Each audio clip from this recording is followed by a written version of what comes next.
Penyidikan kasus dugaan tindak pidana perbankan syariah pada PT BPRS Gayo Perseroda memasuki babak akhir, pemirsa. Penyidik di Treskrimsus Polda Aceh menyerahkan 4 tersangka beserta sejumlah besar barang bukti kepada Jaksa Penuntut Umum.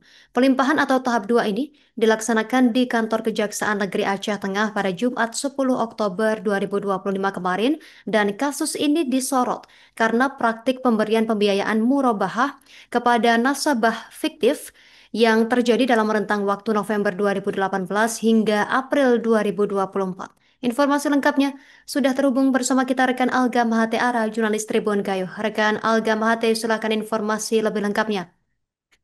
Ya, terima kasih rekan Justina. Tribuners dimanapun berada dapat kami laporkan bahwa benar pada Jumat kemarin penyidik Direktorat Reserse Kriminal Khusus atau Ditkrimsus Polda Aceh resmi menyerahkan 4 tersangka beserta sejumlah barang bukti ke Jaksa Penuntut Umum, di mana pelimpahan tersebut dilaksanakan di kantor Kejaksaan Negeri Aceh Tengah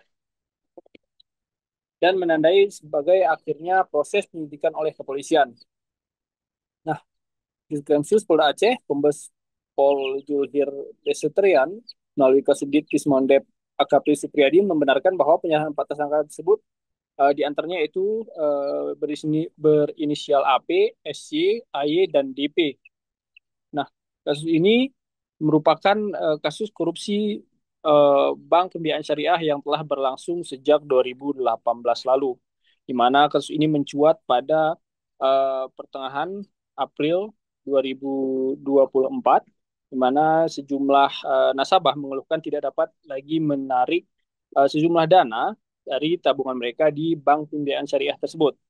Sehingga dari banyaknya kasus tersebut menimbulkan sejumlah kecurigaan sehingga bank tersebut tidak lagi mampu membayar sejumlah dana nasabah yang mengambil uangnya di bank tersebut. Nah, sebagai bagian dari tahap 2 penyidikan, eh, Polda Aceh juga menyerahkan barang bukti, yaitu meliputi aset bergerak 1 unit mobil jenis Civic, dan beberapa unit ponsel dan 1 unit laptop. Kemudian ada juga aset tidak bergerak, di antaranya 1 petak tanah dan bangunan beserta sertifikat tanah atas nama tersangka AP di kawasan Lutawar, Kabupaten Setengah. Serta Polda Aceh juga menyerahkan sebanyak 963 dokumen pembiayaan nasabah fiktif yang sebelumnya didapat dari hasil uh, penyelidikan di kantor Bank Rakyat BPRS Gayo. Nah, sebelum dilimpahkan ke 4 tersangka telah ditahan sejak pertengahan Juni 2025 lalu. Kasus ini memiliki dampak serius terhadap para nasabah, yang puncaknya adalah pencabutan izin usaha oleh Otoritas Jasa Keuangan pada 9 September 2025. Nah, pencabutan izin tersebut ditindaklanjuti oleh lembaga penjamin simpanan yang telah mulai membayar simpan nasabah yang masuk kategori layak bayar sejak 16 September 2025 lalu. Dengan pelimpahan tahap 2 ini, Jaksa Penuntut Umum kini memiliki kewenangan penuh untuk menyusun surat dakwaan untuk segera membawa ke 4 tersangka ke meja hijau pengadilan. Mungkin demikian yang dapat saya sampaikan rekan di sini. Saya kembalikan ke studio.